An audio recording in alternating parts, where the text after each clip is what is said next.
Now, say my name. The Rolling Bad Podcast. You're goddamn right.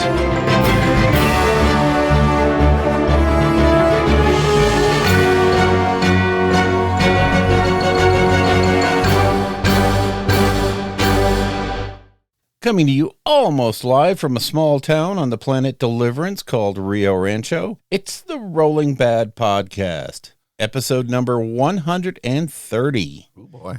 Yeah. It is June 19th, and I'm your host, Bill. I strike from the shadows. I am death unlooked for. Castello, and with me today, All the way from the New Balance store down the hill, it's Joshua Fur Daddy Alt. wow, your dad joke is strong. The daddest of jokes, happy Father's Day Yes. to all the dads out there. Happy Father's Day, happy Dad's Day, happy Daddy's Day, happy Padres Day, and whatever you want to call it. I know about the daddy part, but I said it anyway. There you go. Enjoy the fact that you have a sex trophy. Yay. Once a year, I celebrate the fact that well, we don't have kids. We have fur babies, they call them. Exactly. Right?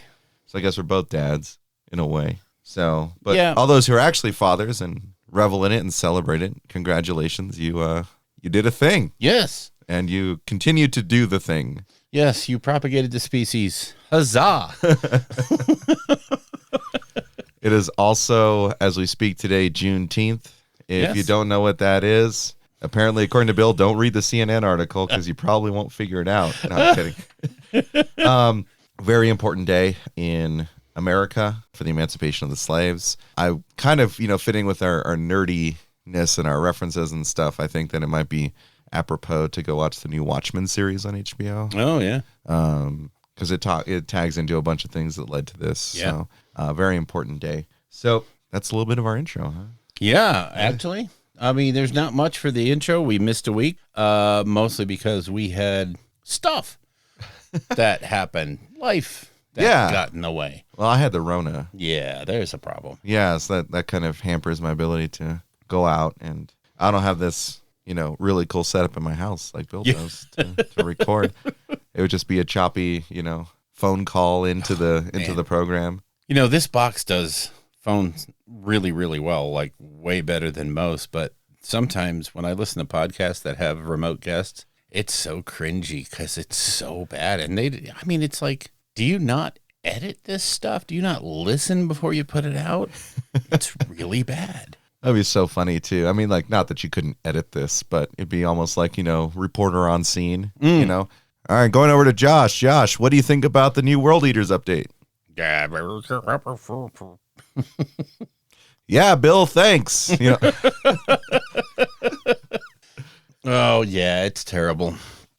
So in local news, one of our local game stores is going out of business at the end of the month.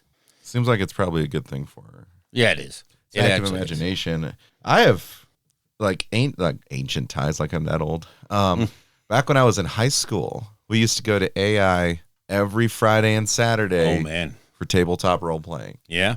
We played card games there. So I first got introduced to, that's where I did my first Pokemon League when I was in middle school.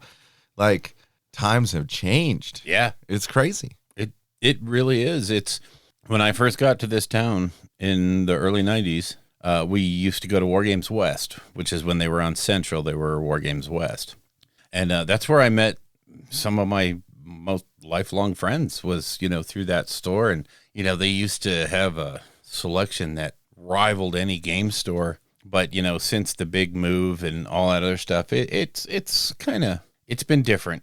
Yeah. And just owning a game store is different these days. You're either all in with a lot of money and, like the game castles and all that stuff, or, you're barely making it. And she's just not really into the struggle anymore. So she's going to close the doors and go do something else. So It seemed like she was a bit of a victim of COVID. Oh, yeah, in a big way. That seemed to kneecap her a bit. But that location is so weird because when I was there, it was like the one shop right next to Planet Fitness, which used to be Page 1 too. That's how far back we're going. Yep. Right? It was that one little shop, and then she moved to what was near Burlington Coat Factory. Yeah. And then they bounced back and they got more space. But it's been tough for gaming shops, and there's one that recently opened up, Duke City Games. They've been really they have a huge infusion of money. Yes. I mean, that place is definitely more modern in terms of look and everything. I think it's much cleaner and more professional than almost any of the other game stores in town right now. Yep. Though, hope the guy who runs it isn't listening to this, but I used to play Magic with him, and he was kind of a tryhard. So, but he's a nice guy. He's like a used car salesman. Yeah. Yeah, it's a shame to see it's a piece of history, Yeah, going away. fading away. Yep. But, like I said, I did one of the bonuses of the store going out of business is the going out of business sales. And I picked up that Tyranid Combat Patrol. It's $150 box for $85. I'm like, okay, I can take this. Yeah. I can do this. Yeah. I mean, you're practically walking out at wholesale almost, right? Yeah. So, it's crazy, but yeah, I'm going to miss Mandy's store. And, she had me on subscription for so many things. I'm going to have to move over to Slice and Dice. So, throw my money at Vic now. It's okay. I'm sure Vic's not going to be too hurt about that. No, he's not. Oh, no, it's closing. Oh, you have to spend money here. Oh, no. Oh, darn. I'm so sorry. Well, I mean, the wave of the future is moving further to the west side anyway. Yeah. That's where all the cool kids are. It really is. It's kind of fun to see. Even Etten, kind of moved a little bit closer to us. So, and I like Etten. I like those guys out there. Yeah, I mean, I don't know so much about the owners and stuff, but the employees there are so nice. Yeah, they're super good guys. I just know that the owners come in and hassle the local Warhammer store a few times.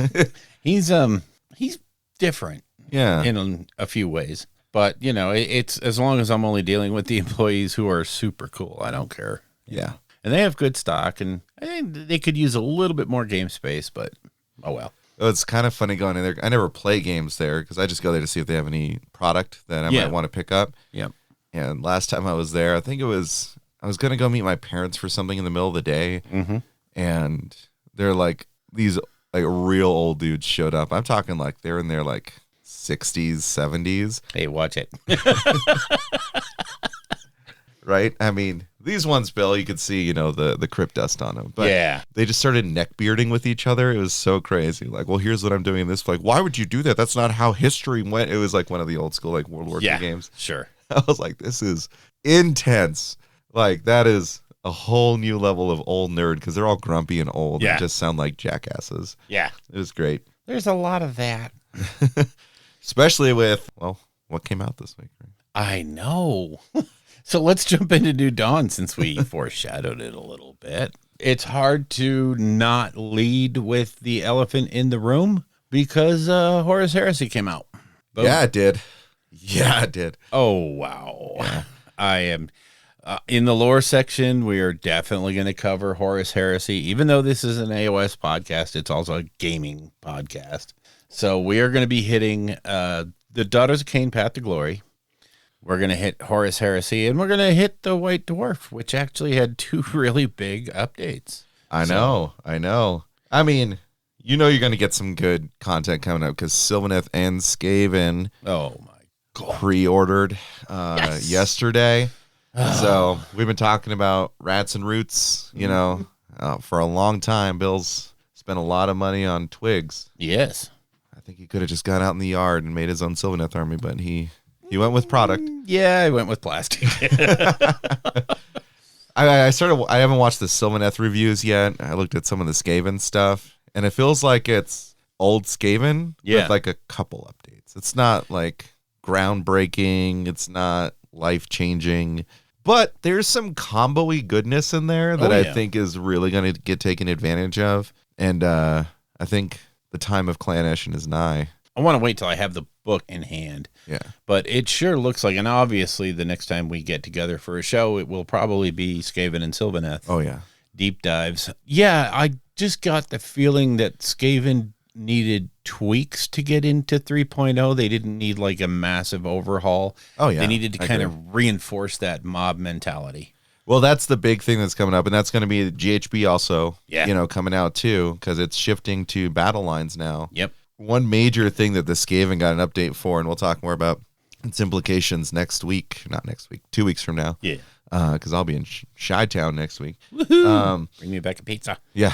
If anyone wants a pizza, just let me know and I'll put on the carry-on. It's a good thing this show is going to come out while you're already there. I know, right? I'm going to start getting the orders in Discord. All right, I'll take... the thing in Skaven, the strength in numbers ability is completely changed to where for every 10 models, you increase the reach of their weapons by 1 inch. Yep. Which is insane. You were worrying about having these big rows, like, well, I'm only going to get the first 2 rows. No, literally, you will get all 60 clan rats attacking. Yes. One thing.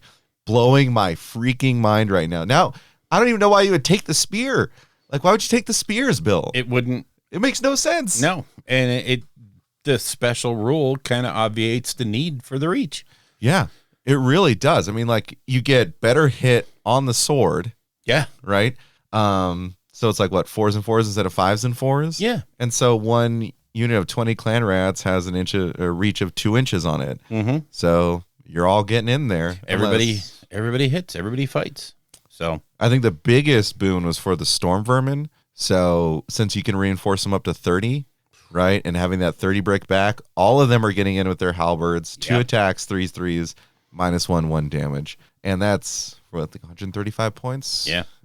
So it's coming. I think clan rats are going to be a staple given what they have. Pestilence is going to be back in the game too. Yeah. Oh yeah, I think so. I think Pestilence is going to be huge, but it's going to be more about like a combo-y rat type of thing. You know, like, oh, I take these many heroes of this kind and these many heroes of this kind. Just as long as they continue with this whole motif of everything in the army has a place and it's good in certain, in certain builds, it's going to have a place and you have the flexibility to play it the way you want to play. Yeah. They've done that with every single battle tome. I don't see any reason why they would stop now. So as far as the Sylvaneth go, honestly, they don't need a whole ton of changes. I mean, they have been piloted by some good players to some really good results here lately. And they just need a tweak here and there. And of course, the new units get into the book. Yay. Yeah. So it gives, I think the new units give them that ranged ability. Oh, yeah. Or that ability to be ranged that's been kind of de-emphasized by the Wildwoods. They should be more limiting. And honestly, you should not have to buy 5 sets of Wildwoods just to play a faction. That's silly. Yeah. No, so the overgrown terrain rules and all that, like Sylvaneth is going to be highly mobile. Yes. I'm not saying they got any more like resilient necessarily, but like their mobility's out of this world now with overgrown terrain, with wildwoods. Yep. With the Lady of Vines counting as a wildwood wherever she goes. Yeah, just basically a mobile teleport platform. Yeah, like ridiculous. I mean, she's at 10 wounds, so she's vulnerable in that sense, but she has a 3-up save, right? Well, and they should be somewhat vulnerable. You can't give them everything and good defense. Yeah, right. If she was 1 wound less, she might be broken. Yeah, honestly, with the ability to be covered by the dryads that she just pulls up out of the ground, that could be bad. Yeah. Because as it is right now, you can get a little engine going with her and a Dirthu that is just a Vegematic. Yep. And then giving you the ability to have that protection. I think you're right. It would have been broken. I think 10 was right at that sweet spot where, you don't get, look out, sir, ma'am. Ma'am, sir, ma'am. Sir. It's Lady of Vines, but damn, she's got wood. Yeah, I mean, there's already some combos that are starting to come out and all this stuff. Like, obviously, I've been focusing on rats. Like the Warbringer, if it can take the Mighty Warlord thing, where you ignore the first 2 wounds received per phase, that thing is going to be just so hard to take down. Off, yes. I'm seriously looking forward to the Face Hammer review of both books, just because the way they cut through the chaff, and deliver the meat. It's so these books. I mean, I'm.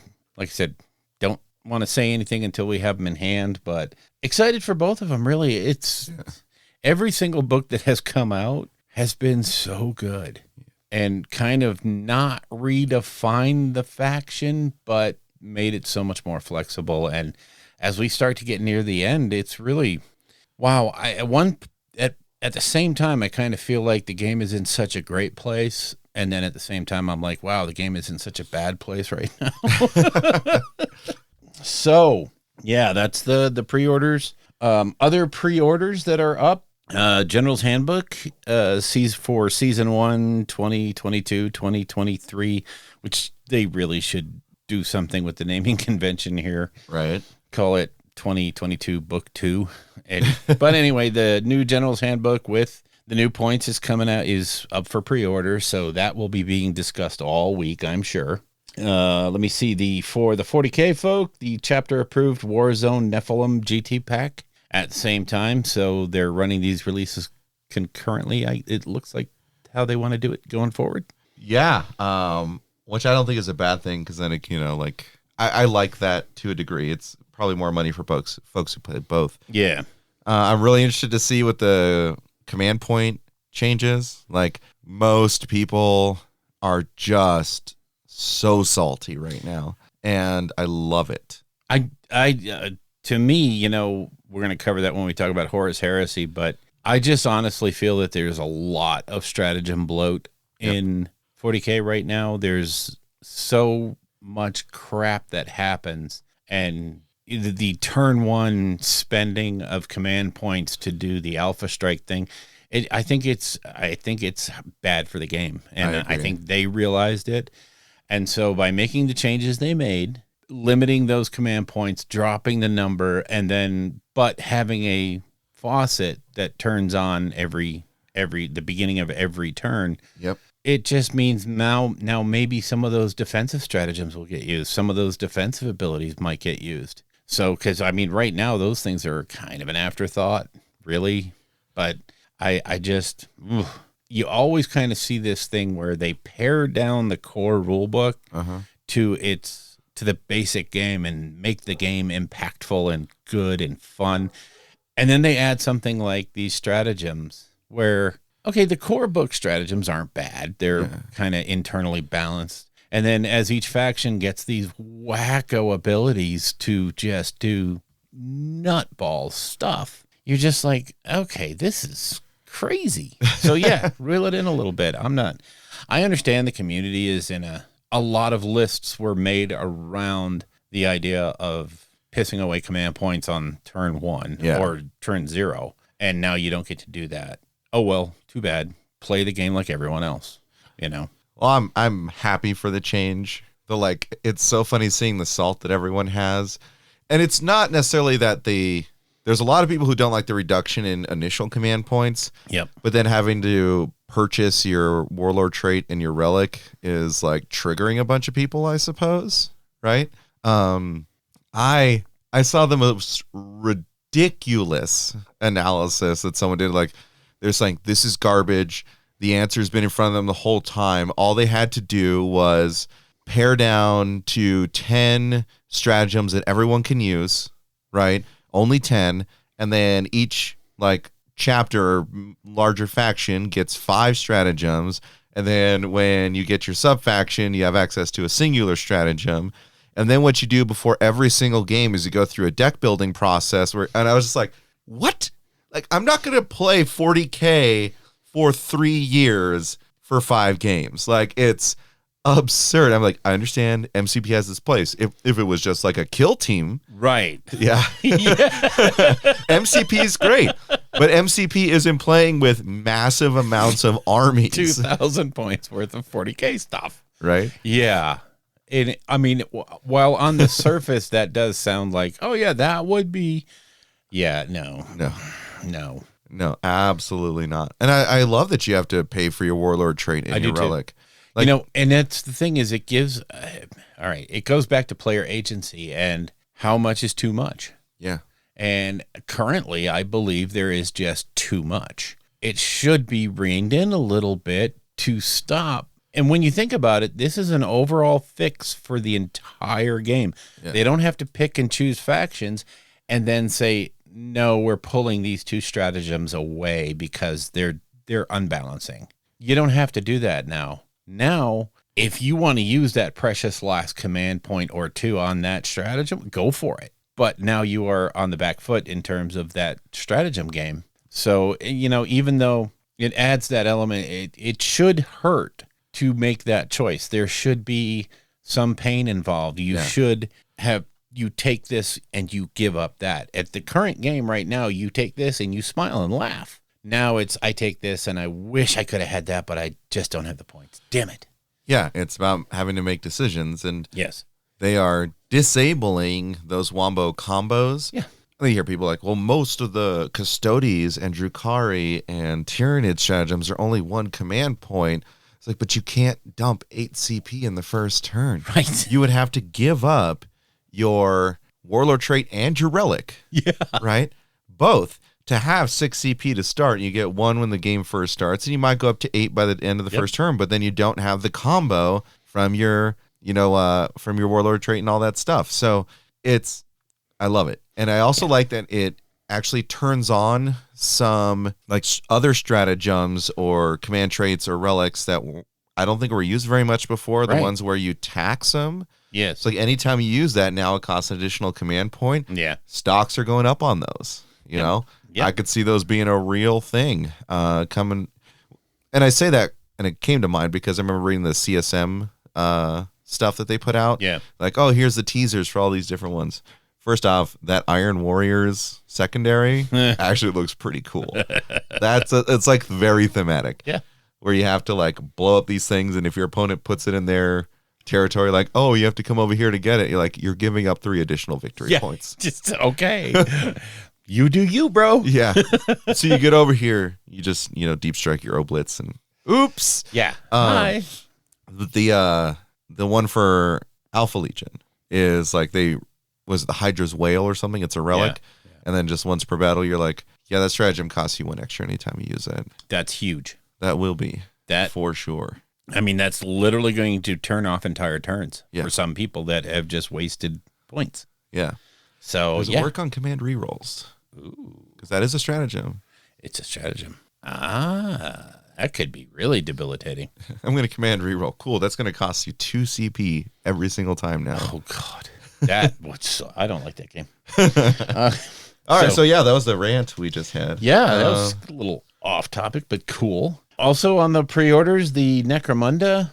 The big Book of Outlands, and, of course, all of the stuff. Now, here's what I thought was really, really interesting. Of all the things to sell out quickly, it was the Necromunda stuff. All of it. Yeah. Except for the Cargo 8 stuff. The cargo stuff, the squats sold out. Yeah. The actual hauler. Yeah. The front part didn't sell out immediately. I think there are people still able to buy it until like 2 or 3 o'clock. And who knows? But it was like, that went so quick. If you look at it, it was so applicable not just to Necromunda, but that is some amazing 40K stuff, especially if you're going big on those Munitorum containers and what have you. That's just a perfect piece for making a board themed. So, yeah, that was going to go quick. I have my suspicions, maybe a little tinfoil hat moment. All the squats were bought up, and all of those were bought up because they're trying to make a squat army before the squats come out, and they think that they can use that to create the train that they used to have before. Yeah. So I think that might be part of it. I think so. I do agree. So, yeah, it was very interesting that the Necromunda stuff sold out so quickly, owing to the broad range appeal, I think. Honestly, I don't think it's just all pure Necromunda, but it's going to be fun to watch. Of course, we're getting pre-orders for the Vanguard boxes for Nighthaunt, Daughters of Cain, and Skaven. Yep. No Vanguard box for Sylvaneth yet. So, interesting. But, okay. I can wait. Let's see what it is. The one for the Skaven kind of shocked me a little bit. I didn't think they would just put a Gracier on foot as like the hero for the box. I was like, what? Really? It's okay. Yeah. Okay. It's just never thought they would. And it's frankly not the best combination of items in that box. No. If you've played Skaven for any length of time, that box is meaningless. Yes. If you're new, it's a good box. I'm not crapping on the box, but it's not one of those things that you're going to want to add to your collection. No. If you're already established. Yep. So, but again, a lot of these Vanguard boxes are getting started boxes. Yeah. I'm going to throw mad props out to GW here because when we get to After Dark, I'm going to reverse that. But I really want to say that's really nice to see that you guys are breaking out the minis out of these boxes well within the release period. Yes. So that people that don't buy these big $200, $250 boxes aren't screwed. So they have broken out the Scriptor, the Flamekeeper, the Thrallmaster, the Gladiatrix, and of course for Sylvaneth, the Archers, Lancers, and Seekers are all broken out as well under the pre-order thing. Finally, we're not waiting 6-8 months for these to come out separately. If you didn't get Arena of Shades, you can get a Scriptor. Yeah. If you didn't get the original what was the Fire Slayers box? I can't remember. Fury something. Fury of the Deep. Yeah, that one. You're going to be able to get that Thrallmaster and that Flamekeeper, the Gladiatrix for daughters. You can get that now without having to buy that big box. Yeah. I mean, I hope they do that for the Sylvaneth and the Skaven stuff. Like, I want the Lady of Vines. I just didn't want the rest of the box. Right. And it's just, please, we've been asking you to do this for so long, and now it looks like you've really done it, and that's good. Do you remember when you couldn't get an abhorrent Archregent to save your life? Oh my God. I was so lucky that I was like, on a whim, was like, yeah, I'll split the box with this guy who was doing Skaven at the time. And I was like, just because I want to, round out my FEC. And then, like, you just couldn't get it for months and months and months. And they were gold on eBay. I mean, they were for hundreds. Yep. Because they were good. Yeah, that's when Flesh Eaters was broke. Just a little bit. Yeah. Spoiler, they didn't get fixed. Also, well, in the releases we already talked about, but the White Dwarf is out. We're going to cover that in lore. Yep. The Warhammer Plus model. I don't know did you get yours? Yeah, no, they haven't told me that I can get mine yet. Really? Yeah. Even though I've been subscribed for a year. Weird. You might want to drop them a note and say, what the hell? Because yeah. Well, they also have a $10 voucher they said they gave me and then didn't give me. So we're going to have a conversation. Oh, it's going to be a fun after dark. Right? Oh, boy. I got the Assassin, the Eversor Assassin.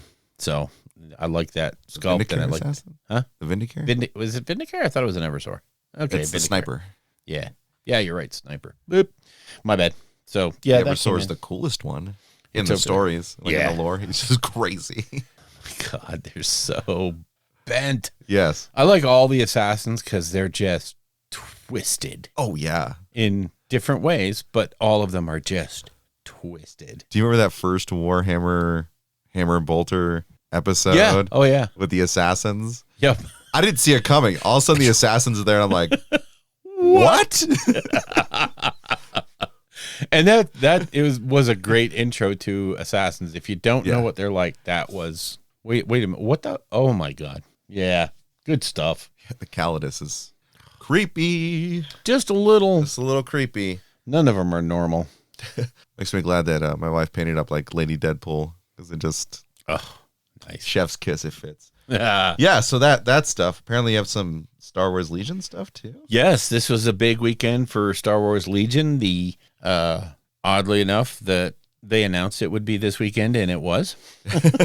I mean, I'm not saying anything GW, but maybe you could learn. Of course, the relative size of the companies. We won't talk about that, but the Shadow Collective is out. So if you have a hankering for bounty hunters or Mandalorians or whatever, boom, those boxes are out. Of course, they have a big box, which has all three, the Pike Syndicate, all three syndicates are there with their attendant leader and a squad of them, or you can buy the boxes broken out by individual ones. So I'm really jazzed for these. I went and picked up the box. They also had the Guard Commander, and then the new updated card boxes are out there. So nice. Super good weekend for Legion.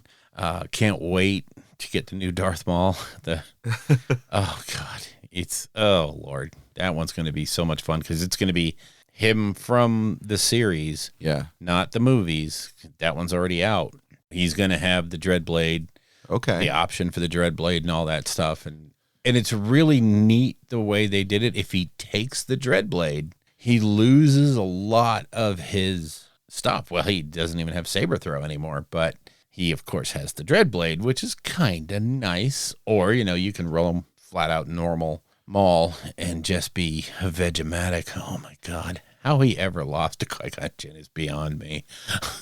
Or Obi-Wan. I was going to say, he didn't lose to Qui-Gon. No, he lost to Obi-Wan, but that was just, I don't know. Because at the time, Obi-Wan wasn't the Obi-Wan from later on in the series where he was a bad butt. That came out. So, yeah, Legion is hot. And also the AMG Mini Stravaganza Atomic Mass games, that got postponed. Not super clear on the reason why. They were like delays in product and blah, blah, blah, blah, blah. I think they had COVID run through the office or something, because the streams also shut down for a little while. They're just getting back to the streaming now. And they did release Black Swan and Supergiant for the Black Order. Of course, they announced Heimdall and Scourge. Oh, my God. So good.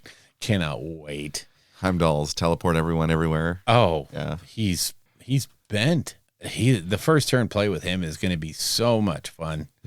But yeah, and then they announced all these different character boxes for going forward. I think in the fall of 23, the new character boxes are just going to be off the hook. There's the new Red Skull and just so much good stuff to look forward to in Crisis Protocol. That's the not quite GW releases. Shall we jump into creation? I think it sounds like we should. All right, let's create something. You want to go first? Yeah, sure. So like I talked about a little bit earlier on, the Rona caught me. So like it was fairly mild in terms of most of my symptoms, but that brain fog hit me like none other. Oh man. And it was, I swear, like every couple hours the record would scratch. The Pixies' Where Is My Mind would start playing. And I would just be sat there not knowing what to do. And I hate it too because I was trying to do some work while I was out. But I'm in the middle of like typing a document and then I'm just not there anymore. I'm like, all right, just going to go wander around, I guess. It's not like losing the train of thought. It's like I'm not even at the station anymore. Exactly. Yeah. Right. I did still do some things. I mean, I guess it's not terrible. So I painted up all the way up. I painted up the Custodian Guard Squad, Shield Captain, and the Vexilor. I just bought the 5-man box. I was like, you can use these in Horace Heresy because that's where the models originally were from. Yep. I was like, so I might as well like collect some of these and have them that way I can maybe try and run them with some of my Imperium units, right? Yeah. That's why I did that. I just smashed through them. They're not like super high quality compared to what I might normally go for. It was a lot of dry brush. Okay. But they're silver and purple. I posted them in the Discord. Then I built and primed the 2 new Praetors, the Spartan. As of this morning, I did get the Contemptor done. Nice. And then I also built and primed my Cataphracti White Scars Praetor. Wow. Okay. My buddy Keneal got that for me like years ago because he was just down there. Twice he's been down to Grapevine when I wasn't there. And the first time he got me that one as a gift. Nice. Second time I had him pick me up Kinja. Handy. And I just got Jakatai, so I'm kind of swinging towards that. You might be all in. I'm not saying swingy. Yeah. I want to paint up the Alpha Legion stuff first because it's quicker, and I want to spend time on those really nice White Scars models. Particularly Jagatai is... Oh, I want to cry. He's so pretty. I fully painted Karn for 40K. I just, on a whim, got the Betrayer box like last week, and then I just sat down and cranked him out in a day. And he's on display at the store as my entry for the God of War, the named character. Oh, cool. I was like, I'm not going to get my Bellicor done by then, my custom Bellicor. So I was like, I'm just going to smash out Karn. He looks great. Cool. Pretty cool for a little bit of time. And then I did a tester model for Alpha Legion. We got the model of the month. And it was like painted like Alpha Legion or a Chaos Space Marine. So it's like, cool. I'll use this to test out the paint scheme. Yeah. And to say painting the Horace Heresy stuff will be so much easier. Oh my gosh, yes. Because all of the paneling and the weird chaosy bits, and that's not how I ever wanted to paint Alpha Legion anyway, but it was a good way to test it. And it looks great. I really like the process. It's super smooth. So I was pretty happy with that. That's nice. Did I do anything else? No. We'll talk about video games after dark. Yeah. All right. So for mine, I got an email that made me giddy. My Redgrass Games palette is shipping. So that Kickstarter is only, year and a half old. So, but I mean, they said it was going to take a while. So, okay, it did. Got a bunch more Sylvaneth finished, or at least built and primed, not finished, because I'm waiting for the book. And I'm also too scared to start because I have the paint scheme in my head and I'm just hoping I can translate it to the model. So we shall see. For Kill Team, I just on a lark built one of the Nachman box, the Frontiers terrain boxes, and got it all painted up. Unfortunately, fortunately for New Mexico, it's been raining the last couple of days, which is phenomenally good because most of the state is either on fire or about to be on fire. Yeah.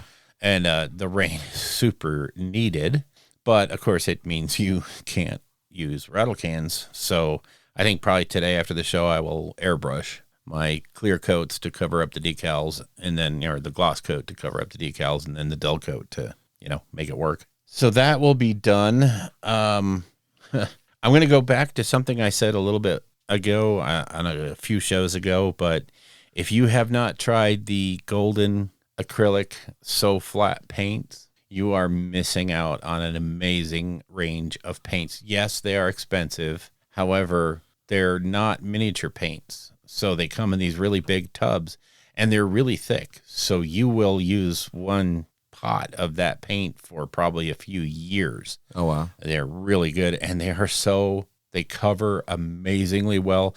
Ninjon, if you ever watch Ninjon on YouTube, he did a show on those so flat acrylics and how good they were. And watch that because he's way better than me and he can show you how effectively they can be used. The best part about them is they're actually Golden Company acrylics. So you can thin them down to crazy levels and they're still good and they don't break up. Nice. So in the Crisis Protocol world, still working on Nick Fury and the Agents of S.H.I.E.L.D. and got the Quinjet, which is actually, it's bigger than your head. It's huge. So that's going to be a fun project. Of course, I have all this stuff running around in my head right now I have a Storm Eagle that's sitting there. I have the interior completely painted. Everything's ready to go. I just have to literally slap it together and paint it black. So I'm thinking about knocking out the Storm Eagle and then possibly doing the Thunderhawk for $30K. What? Yeah. What? Yeah, I know. I'll freak out, Max, and it's gonna be your mad flex when you just bring that puppy to the table. Yeah, it'll probably just be there for show. Yeah. I think it's what, 5. It's a lot of points. It's a lot of points, and I don't. Yeah. So anyway, but that was my creation. I'm actually getting back into it awesome. Now that my work life has settled down a little bit. Yeah, there's so much more time to play. Participate in the hobby? What? There's that part? I didn't know that. Instead of just collecting shrink wrap boxes But I love those. And feigning at it? I love those. Yeah, it's so crazy to not see your giant pile of Sylvaneth behind you. I know. Like it's surreal. So it's awesome you're able to finally get back into it. Yes. Oh God, I'm so happy. So I still have to build the Echoes of Doom box though. So Lady of Vines coming at you. Let's take a quick break. And then we'll jump into battle before we jump into lore. Sounds good. You dirty double-crossing rat! Okay, so for battle, this 3-week interregnum was brought to you by... We didn't play that much.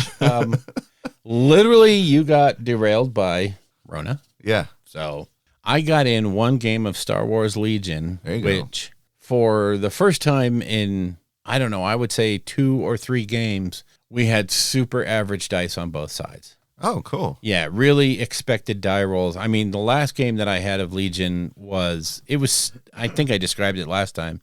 It was stupid. I was counting on crits as part of my normal. I was rolling so hot. It was almost embarrassing. And then we changed dice and it was still bad. Yeah. So I don't like when the game is swung that much on dice, but this game was key positions. So it's a nutbuster for the Imperials, but oh God, Darth Vader burst of speed. Vegematic. I mean, Darth Vader's problem has always been He's slower than dog do. Yeah. And if you don't have a delivery system for him, if you don't invest the points in, say, a lat or some sort of vehicle to drive him around in, he was almost ineffective in a game, and he wouldn't earn his points back. Yeah. Now that he has burst of speed, okay, so yeah, you're gonna get a move 3 with him, and then he's gonna be immobilized. Okay, and that's for until you take it off, which is not a big deal. But once you're stuck in, you don't care about being immobilized. You're there to be a Vegematic. So you just literally let it roll. And oh my God, he was a beast. He was killing stuff left and right. And at one point I killed a unit of fleet troopers down to one guy. Oh, wow. And he, instead of falling back with him, he was like, well, screw it. You know, that unit's gone. I'm going to stand up to Darth Vader. So here he was going, pew, pew, pew, pew. And Darth Vader was like, womp, womp, womp. He blocked it all. And then it actually turned out to be a good tactic for him because it held up Vader for a portion of a turn because I had to disengage from that one dude. Yeah. Because I had much more important Wookiees to kill. Oh, it was such a good game. We were up and down the whole game. It was at the end of round 4. It was a toss-up who was going to win. It was looking like it was going to come down to kill points. And then turn 5 happened, and that's why I was able to Vegematic the Wookiees, and that just flipped it because then I had the other position. So I went up on victory points, and we didn't have to get to kill points. But we calculated it anyway, and I would have won by like 14 on kill points. Oh, wow. It was so flipping close. It was a great game. It's tight. So we're really looking forward to getting back into the Stormtide thing. Okay. Yeah, man, oh God, that storyline is so good. So, but that was the games. That was it for us. Make sure you join us tonight for the news at 11. Like the lady said, it's news at 11, and the drop for next week, nothing Sigmar. No. But I hope you're ready to see the galaxy burn.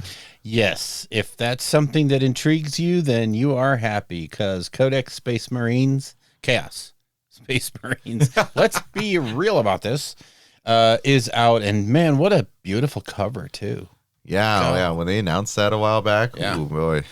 Yep, I'm telling you. So the Codex is going to come out, the Chaos Space Marine Combat Patrol, dice, cards, the limited edition signed art print, all that good stuff is coming out for Chaos Space Marines. So if Chaos is your flavor, boom. It's time. Yes. It's time. I'm excited for it. You know, I've had Chaos forever. In fact, my first 40K army was Chaos. Wow. It was Death Guard, but it was Chaos, you know? Yeah. And it was just because I liked the models but didn't like the paint scheme. Yeah. But I really liked it when they were gold. So I have a bunch of golden Death Guard. Nice. Right? In case this is your first time hearing that, they're my golden girls. Yeah. And so I got into my, I like the concepts Alpha Legion. You know, Yeah. like I said, I've always wanted to do an Alpha Legion army, but I never thought that Alpha Legion should look chaosy. Right. I mean, I know that they have pictures of that aesthetic and a whole bunch of different things, but that's part of my 40 or my 30K process too. We'll get into Horace Heresy later, but I want an Alpha Legion army that's in all like the original like marks and stuff like that, Yeah. you know, but then use them in 40K as well. So I think that'll be pretty fun. But yeah, the dice, the cards, the book, and finally, for all you Gene Stealer Cult players out there who didn't already have all of this stuff, we've got the Combat Patrol for Gene Stealer Cult, 32 miniatures. So you go with the Magus, female Magus. Yep.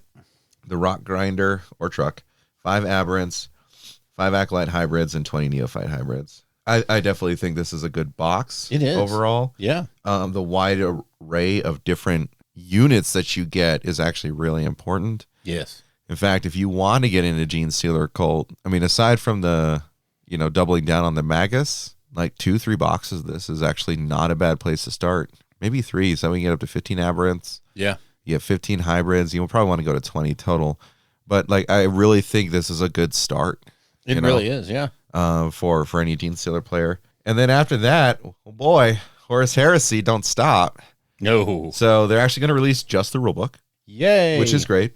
And what I like is they're going to do the Black Book edition as well as the edition that came with the thing. Yep. So I'm all in for that Black Book edition. Oh, yeah. That is so good. If you wanted Beakies, but didn't want to spend the $300 to get Beakies, they are going to be broken out into their own tactical squad. Probably going to be sold out for months and months on end, yes. like the other ones. Space Wolves, Geiger, Fellhand, not Hound. Yeah, Fellhound works too. Yeah. So he's going to be available separately in plastic. It says separately for the first time ever in plastic. So if you're a Space Wolves player, get ready. Oh, he's so pretty.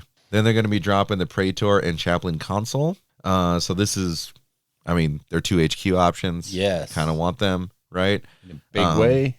So that's going to be great. We're going to get the Sons of Horus and Imperial Fist dice. I thought they already released those, but maybe they're updated dice because they look different. They do look different.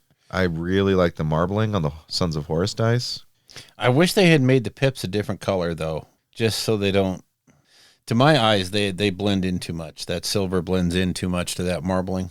So it's not like the Sylvaneth, not Sylvaneth. It's the Inet dice. Oh God, when they were like clear. Oh my God, I still have those. I do too. Those are so bad. Oh, they're so bad. Who ever thought that would be a good idea? Right. Oh. Okay, so then going to Black Library, Martarion the Pale King limited edition, gorgeous cover. Just amazing. Both the collector and the regular hardback edition, the covers are great. Fantastic. Armon Eternal, going hardback ebook MP3. Armon Unchanged is MP3. And then we got the CSM shorts. Yep. Chaos Space Marine e-shorts. I realized when I said all that together. It's just, what? That doesn't make it BDSM? What? So I'm actually pretty excited about this, right? Buy them separately or as a subscription, but like little bits and pieces of different 40K lore to find out where they are. Like that. Oh man, this is really cool. Yeah, was that Dark Angels at the end? I'm kidding. Fallen. Well, okay. Yes. So I think it's Fallen Angels, yeah. But it's 5 different books. Yeah, so it looks like we got Emperor's Children, A More Perfect Union. Yep. Sacred Hate. I don't recognize that face. That's Word Bearers. Yeah. And then Alpha Legion, World Eaters, a Fallen Angels short story. Oh, Fallen Angels. Yeah, so it is. It is Dark Angels. The Night Lord's Omnibus and, oh my gosh, French? Yes, that one's in French. The trilogy in French. Now, if you want to get a really... The Night Lord trilogy by ADB, Arendensky, Bowden, if you really want to get one of the best series of books about a Primarch's view of the galaxy without that Imperial slant, this is a cynic's view of the Emperor and his brothers and how everything goes down. That trilogy is bonkers good. I think, and I've probably said this before, but I think it's one of ADB's best sets of books. Just the way he captures the Legion and how it deals with the changing time and how, honestly, how Conrad looks at the universe and how he knows he's gonna die. Yeah. And by letting it happen, he proves his point, one would say, to the galaxy. But honestly, when you look at it, all he did was prove his point to himself. He just simply made a ripple in the galaxy, which if he hadn't have let her kill him, probably would have been better off. Well, I mean, in the whole living, dying thing, he would have been way better off. But I mean, I think the history of chaos might have been a little bit different if he was still around as a Primarch, or had some impact in the time after the heresy. He captures that whole dichotomy of this guy loves the idea of the Imperium of Man. He completely hates how it's being done. Yep. And just his whole cynical view, and his whole thing is like, if you send someone to kill me, you're simply proving that I'm right. Yep. But then the idea of, and I'm going to let her kill me to totally prove I'm right. Okay, dude, you were proven right when they sent her to kill you. Yeah. Yeah. So anyway, that's that. It's a great series. Even if you're not really big into Conrad Kurz and the Night Lords, it shows you how the Primarchs were internally struggling with this whole thing of, here's Daddy being a complete jerk. Some of them just went off and sulked. Yeah. Some of them were like weird. Some got emo, but it's all different. Yeah, I mean, who doesn't like murderous Batman though? Yeah. And that's Conrad Kerr, isn't it? I love, if I do Chaos for 30K, it's going to be Night Lords. Just because, man, they're so cool. So cool. Anyway, coming up on Warhammer Plus, we're going to Heresy Battle Report. Yeah, Horace Heresy Battle Report. That'll be fun to watch to see how the game actually flows. We're going to cover, of course, that in lore, but it's going to be interesting. One thing I'm looking forward to is the masterclass on smoke effects. I am really glad to see that one coming. And I have so many miniatures from so many different lines that have smoke effects that, I'd like to see a different way or a new way of looking at them. I think I kind of have a good system going down with my MCP smoke, but you always learn. You can always figure something out. Yeah, there's always different ways to smoke. Yeah. So a couple more books are going into the vault. It looks like The Ritual of the Damned and The Greater Good. So couple of more of the what's his name series? Psychic Awakening. The Psychic Awakening series are going in. Old school White Dwarfs, of course. Yeah. And then the usual schedule. So we used to do a thing where I would take the 10-year-old White Dwarf, I would get it out and bring it in, and we would look at it. We might need to start doing that again. That'd be fun. The White Dwarf from 10 years ago. At one point, we were doing 10 and 20 years ago. Right. So, we might have to look at doing that in the future. Do my best Brendan Fraser Blast from the Past voice. Yeah. Yep. All right, so shall we move into the lore? Let's do it. Okay. We got nothing.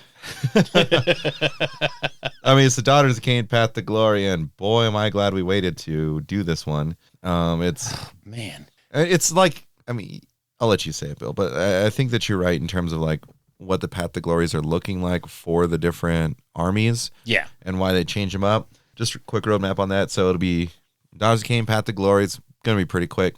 We'll look at the FEC updates. So all you ghouls and gals will be able to look at what they've done to you boys. Then we're going to touch on World Eaters with the 40K update. And then jump into some Horace Heresy. So it's a smorgasbord today. Yeah. We're not going to focus on a particular topic. Hold on to your butts for the next few shows, though, because that's when it's going to get real deep on Rats and Roots. So. Rats and Roots, baby. All right, so let's open us up on the Daughters of Cain, Path to Glory, and what your theory is. Okay, so like you were saying, and I think I said this last show, it seems to me the overarching kind of feel for the Path to Glory is the stronger that the army is as a whole, the weaker, and I don't mean weak, but I mean, the more laid back the Path to Glory is going to be, quite simply because if you start punching up, if you gave the Fire Slayer treatment to Daughters of Cain, Jesus, they would be unfightable, really, in a narrative game, and that would be an unfun game. The Fire Slayers are a very hard army to pilot well with all of their, once per game and all of their special abilities have to be carefully considered. So their Path to Glory was naturally a lot more fleshed out and gave them a lot more options to make that gameplay easier. Yeah. Daughters of Cain is a very strong army, and if you look at the Facehammer review of the Daughters of Cain book, they at the start Byron and Russ are talking about how this game this book, every iteration in Age of Sigmar has been at least A tier, mostly S tier. Yeah. They have always been at the very top of the game. So they don't need a lot in Path to Glory to make them more enticing to play. Yeah. So obviously it's going to be a little bit weaker. And it's not bad. I'm not saying that there's something wrong with their Path to Glory. There isn't. But it's not nearly as crazy as some of the others. So their overarching big thing is the Gladiatorial Arena. So in step 3 of the Aftermath sequence, you can pick one hero or one battle line unit in your order of battle to be a contestant in the Gladiatorial Arena. If you pick a hero, you roll a die, add 1 if you picked a High Gladiatrix or Slaughter Queen, and then look up the modified roll on the table below. Same thing goes with a battle line unit. You add 1 if you pick a Sister Slaughter unit Other than that, you just roll a die. Now then, for the single gladiatorial, so this is for your heroes, on a 1 or a 2, you are defeated and you make an injury roll. On a 3, you have a bloody victory. You make an injury roll for your contestant. If your contestant is not killed, they gain D3 renown. Not bad. Not bad. On a 4 or 5, you just gain D3 renown. You just won. Now, on a 6, this is kind of, I like this. This is where you push your luck. If you roll 6, you have a chance for glory. You can either treat this as a victory result, which would be the 4 or 5, just D3 renown, or you can roll 2D6. If you roll doubles, your contestant is killed and is removed from your roster. At the same time, you receive a number of glory points equal to the roll. So, hey, double 6s are bad, but pretty good. If the roll is not a double, you receive a number of glory points equal to the roll, and your contestant gains a number of renown points equal to the roll. So pushing your luck is almost always going to be good until the double. Yeah, that feels like, frankly, if you can purchase and have some throwaway like little characters, like your Hag Queen on foot, Slaughter Queen on foot. Yeah. Like if you can do that, then you can probably just pump through and get some like insane like glory and renown buffs. I mean, we don't have the renown, but glory buffs. You know? I mean, yeah, as we go further on in the book, you're going to see where there's a great way to take your Hag Queen or Slaughter Queen and put them up on a throne. Yeah. Oh, yeah, that could be fun. So now if you picked a unit, it's the same kind of range of rolls. On a 1 or 2, you're defeated. So you would make a casualty roll for the unit, but you would roll a number of dice equal to the number of models in the unit. So that's punitive. Yeah. That hurts.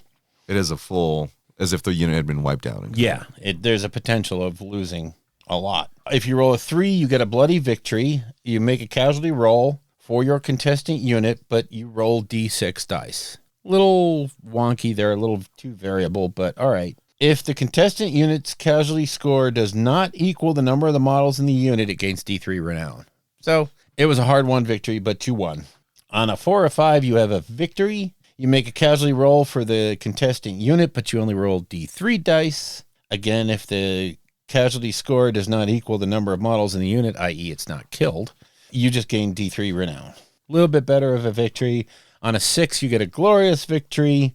You just get D3 glory points, and you get D3 renown points. This is not a thing that you're going to send units to. There's no real point in sending a unit to the Gladiatorial Arena. Yeah. You want to send your heroes for that chance at rolling a 4, 5, or 6.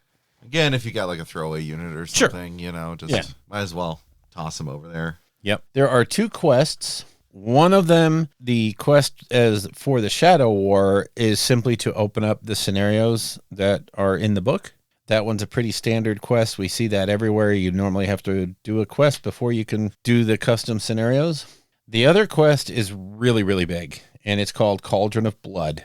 You can probably imagine what it does. You can pick one Hag Queen or Slaughter Queen that does not have the Cauldron of Blood keyword from your order of battle. At the end of each Path to Glory battle, add 1 quest point to the progress section of your quest log for each enemy hero that was slain by an attack made by that unit. It's going to be hard, but not impossible.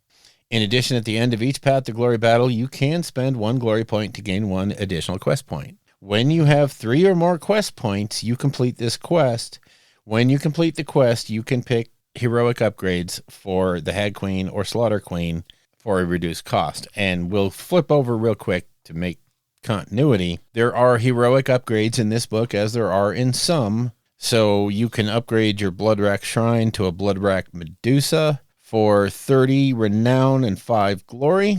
However, also, the Hag Queen can go from a Hag Queen on foot to a Hag Queen on Cauldron of Blood. That one costs 35 renown, but only 15 if you've completed the quest, and 6 glory. Same thing with the Slaughter Queen on Cauldron of Blood. Goes from a Slaughter Queen on foot, again, 35, 15 if you've completed the quest. So there is a good reason to complete the quest if you're in a long-running Path to Glory campaign. Yeah, it feels like when we start banking a little bit, you know, particularly with your glory points, and then you can start escalating the quest. Because again, it's just 3 games, 3 glory points, and then you trigger it. You don't even have to meet the stupid requirements. Yeah. Easy, easy, easy. The veteran abilities that you can assign to Daughters of Cain units are reasonably tame. I'm not going to go over all of them just because they're your units are strong enough without bonuses. One of them, Zealots. This unit can use a veteran ability once per battle in your hero phase until your next hero phase. Add 1 to the number of the current battle round when determining abilities gained by this unit from the Blood Rights battle trait. So this will stack with the other things that will increase the Blood Rights. So something to look at if you're looking to fly up that table quicker. Because, I mean, there's a lot of meaty stuff on there. Yep.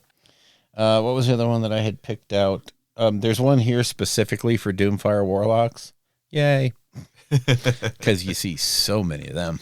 Cool model, but It is. But then all the other ones are basically Witch Elves only, Sisters of Slaughter only, Doomfire Warlocks only, Melusai only, and most of them are either add 1 to the wound roll or there's something thematic to that particular unit. So it goes in with the idea that the units are very strong by themselves, and there's enough internal buffing in the book that the veteran abilities don't have to be like they were for Night Haunt or something where they have substantive increases. These are just going to make what you do a little bit better. yes, sir. Now, the territories that you can pick up for being special Daughters of Cain type people, again, they're kind of watered down. They're kind of what you would expect. On a 61 to 62, you get a Gladiatorial Arena. That one has to be upgraded. You receive D3 extra glory points in step 1 if you have it and have it upgraded. Then you have the Cainite Temple on a 63 or 64. You increase your unit limit by 3 to a maximum of 30. So that's going to give you some big block units. That's crazy. On a 65, you get the Scathborn Lair. Has to be upgraded. Increase the limit by 3 instead of 2 to a maximum of 3. So that's for Scathborn. Nice. And then on the Almighty 66, the Free City Shrine. Increase your allied units limit by 3. However, these additional allies must be from the Cities of Sigmar faction. Okay. Upgrade for 5 glory points. Gold pieces. Wow. Damn, dude. For 5 glory points. You're mixing your metaphors. Yeah. You get the Unwitting Puppet. In addition, when you pick an army, you can choose an allied Cities of Sigmar hero to be the general of your army.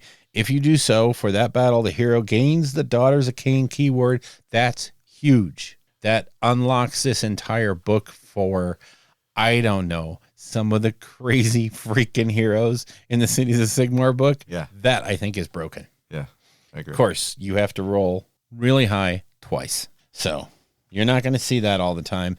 But in a nutshell, that's the Daughters of Cain path to glory. So, as we talked about these, and we say like essentially the Fire Slayers are like the gold standard. Yeah. Is because it actually works and builds on a narrative process. Like, yeah, this one is like almost like Ideneth in a way. Like you have your little mini game that you play. And I think it's a little cooler than Ideneth. Like you have your little mini game that you play with yourself after the battle, where you're like, do they go to the arena? Do they fight? How well do they fight? Blah, blah, blah.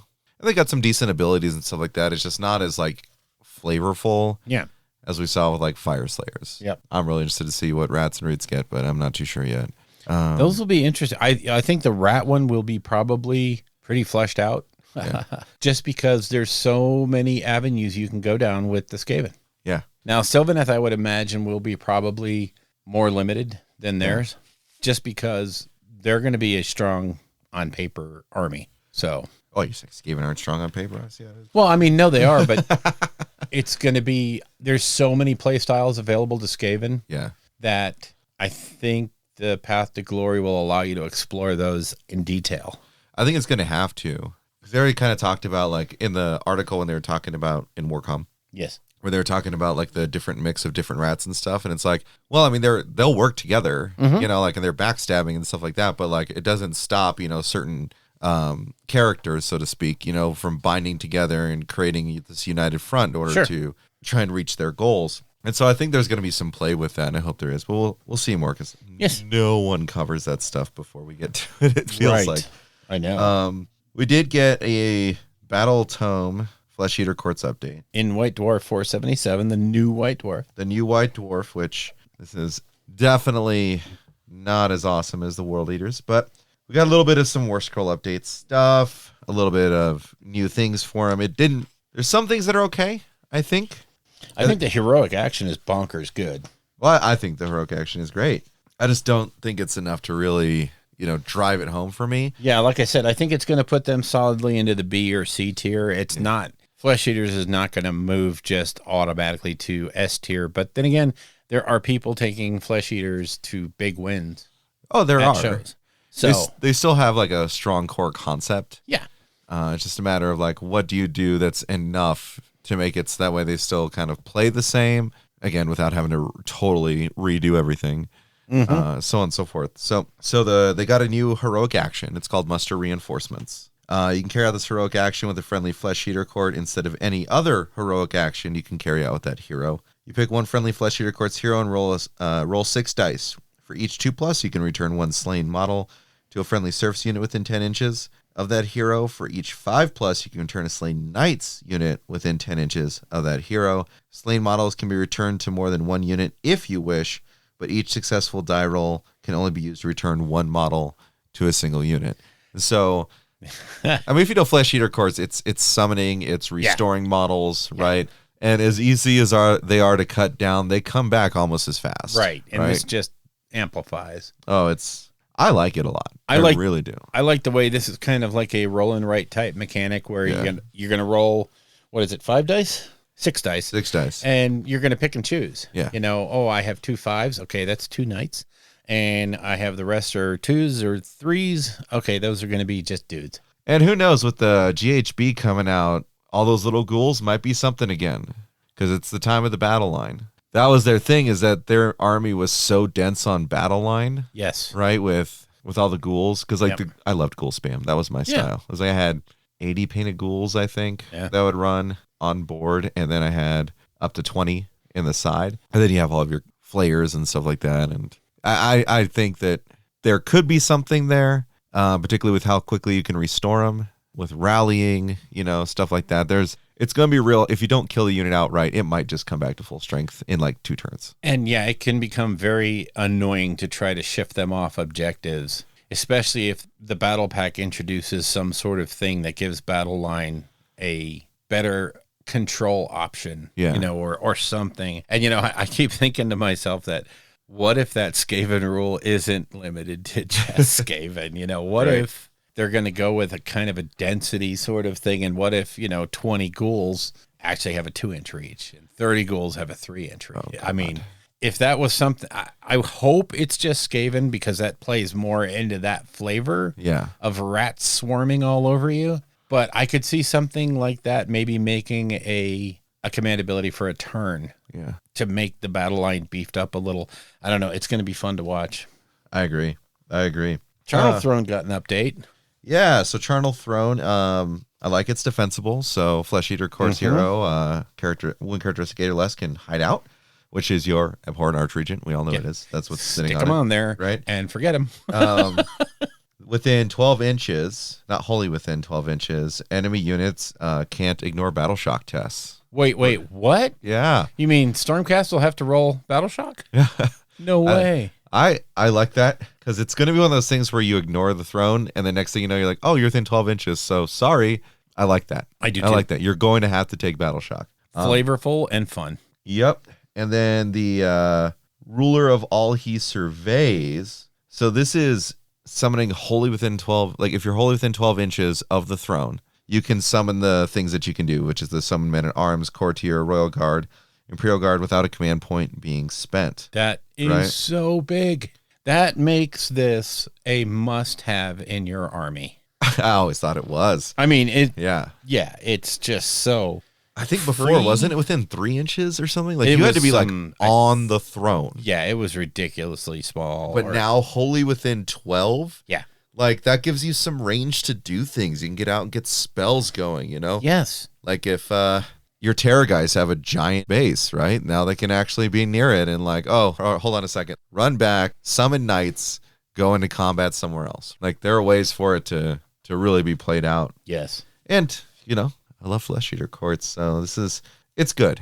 I don't think this puts that. Yeah, it's not game changing. It just gives them that little extra oomph that gives them some staying power. We'll see how they work with the GHB though. Yep. And if that gives them any sort of, I don't know, staying power as opposed to just replenishing power. Yeah, they need something to help them on the defensibility because, quite literally we're in a meta where people are planning how to bring down giants. That means they can chew through 20 ghouls. Yeah. Yeah, they need some help in that department, which I'm sure we will see in the battle pack. I'm excited for it, and we'll probably touch on that at the next show too. Oh, for sure. Open play. So you got your twist tables, slim pickings, 1 to 3 after deployment, but before the first turn, each player can pick one Flesh Eater Courts unit on the battlefield to be starving. While a unit is starving, add 2 inches to its move characteristic and subtract 1 from wound rolls for attacks made by the unit. If any enemy models are slain by wounds caused by attacks made by a starving unit, that unit is no longer starving. Shades of ogres.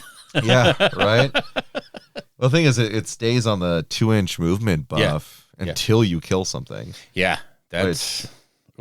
You might be starving a lot, but that gives you the 2-inch move, so it could be like, I don't care if they hit anything. I just want the 40 ghouls...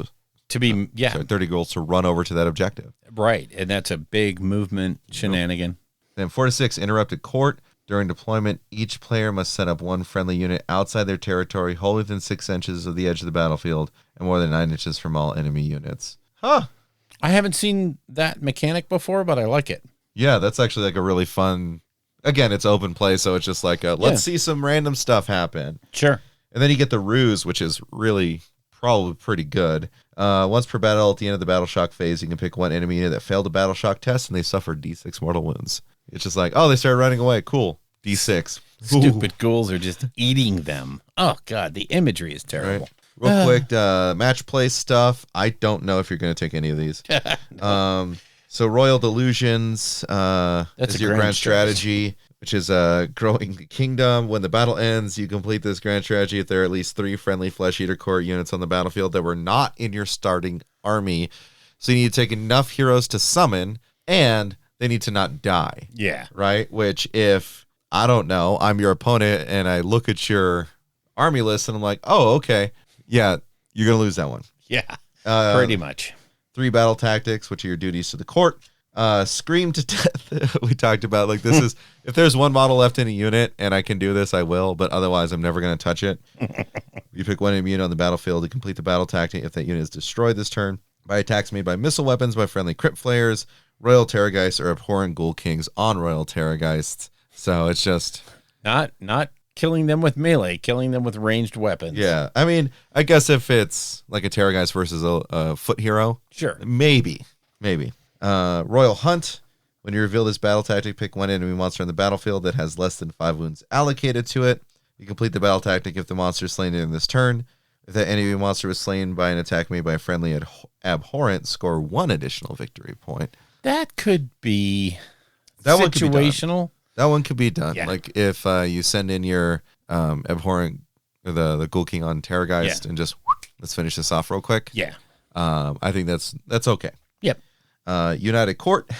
Again, this is just too much work that can be interrupted. So when you reveal this battle tactic, pick one objective on the battlefield your opponent controls. You complete this battle tactic. You control the objective at the end of your turn is contested by at least 1 friendly serf, 1 friendly knight, and 1 friendly courtier. Never going to happen. Yeah, no. Never going to happen. That's just, who wrote that? And make them stop.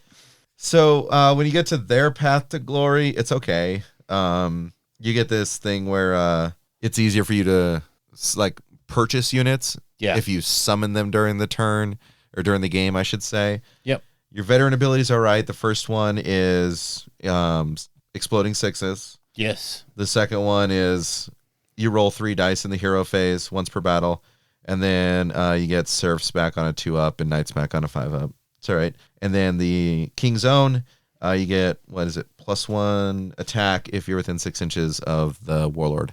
Yep. So that's all right. Their quest isn't that good. No. I mean, it's all about buffing a courtier and having a courtier kill stuff, and most courtiers aren't punchy. So, I mean, maybe that'll change if they get some type of a battle tome, but I mean, unless it's your Vargulf that you've because you could Vargulf the thing to it becomes hyper powerful, but that's... I don't know. I just saw this whole path to glory as, boy, I can't wait for the battle tome to come out where they actually do something with this. I think this was just to get them in the game. Yeah. And not as fleshed out as it might have been. Yeah. So Definitely not. Their territories are not even really worth talking about. It's just get more Terra guys and then reduce casualty scores and get some renown. Like, it's not anything to write home about. No. It's not Fire Slayers. It's filler until they get a book. Right. You know, it'll get you playing, but not, I don't think it's what the final version will look like at all. Now that we've covered that, now we're going to go to World Eaters. Okay. Because I think that does it for the 2 AOS things we have this week. Yeah. So, World Eaters. This is their like little taster, you know, because they're not in the Chaos Space Marines Codex. They already told us that. Right. They're going to have their own book. Yeah. And so they're like, well, it's coming out, guys, but here, we're going to give you this index just so you can still play them alongside the new CSM stuff, right? Oh, they're stupid. I love them. I mean, They're so the stupid. concept of them is great, you know, like run across the board and hit stuff, right? Like, that's fun, especially in 40K, where that doesn't happen very often. You get Karn, update for Karn the Betrayer and the Berserkers.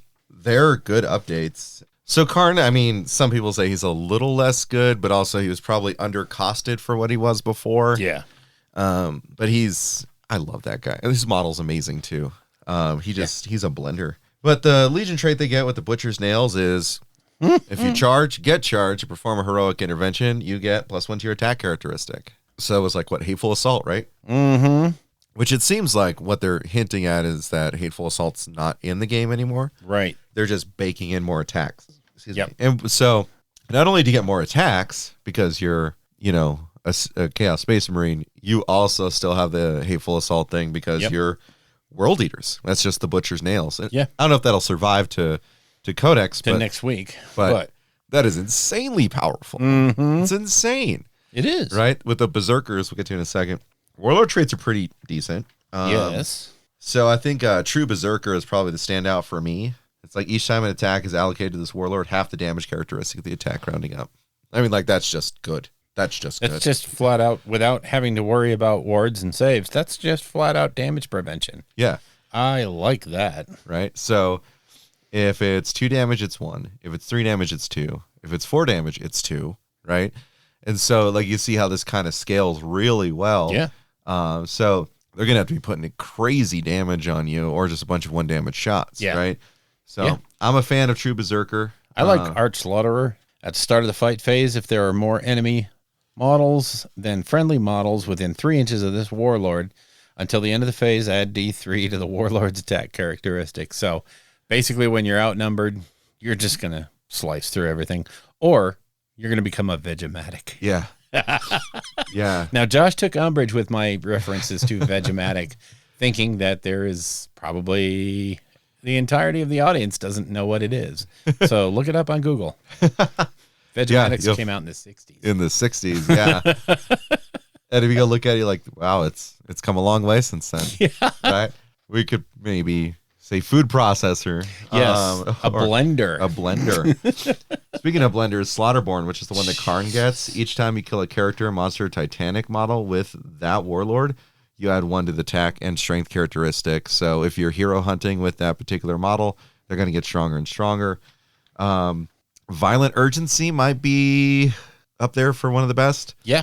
While friendly World Eaters units within 6 of the Warlord, add 1 to advance and charge rolls. So, boy. Mobility is good. So, they have a lot of really good stratagems. When I say a lot, there's 8 total. Get it? Corn.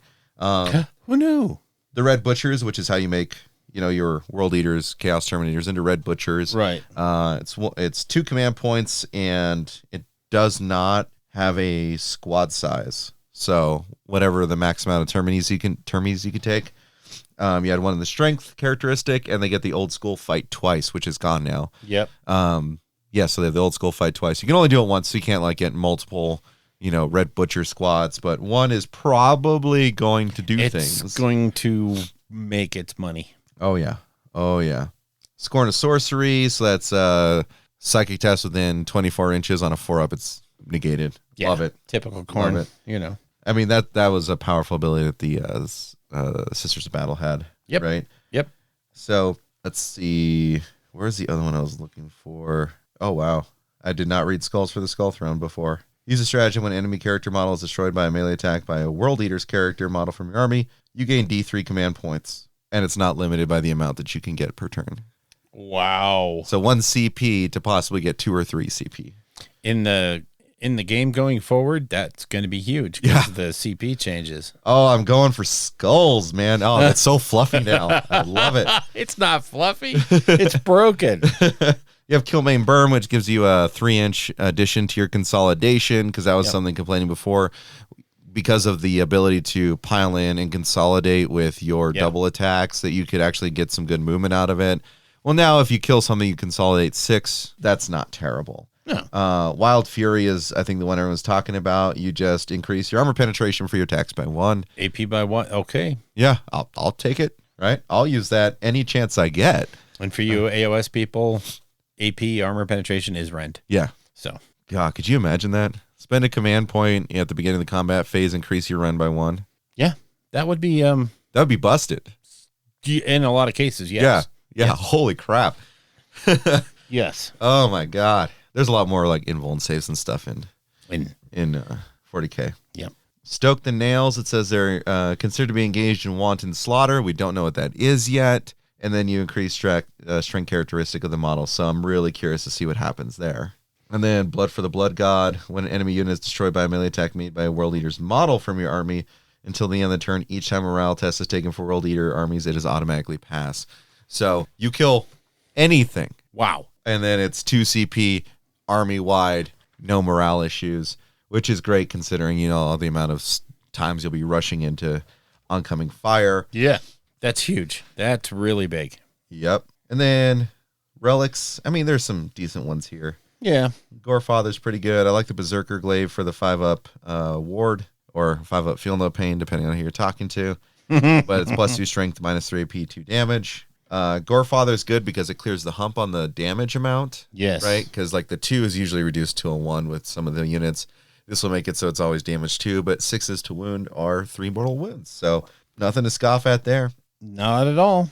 The Banner of Rage, though, if you're taking a priest, I mean, come on, 6 inches +1 attack characteristic to World Eater units. Like, that's massive. That's massive. I almost don't know who wouldn't take that.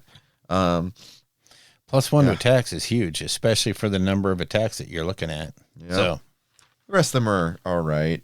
If you want to, like, gain some wounds for killing things or get some extra strength, but you have to charge with an 8 inches. Sure.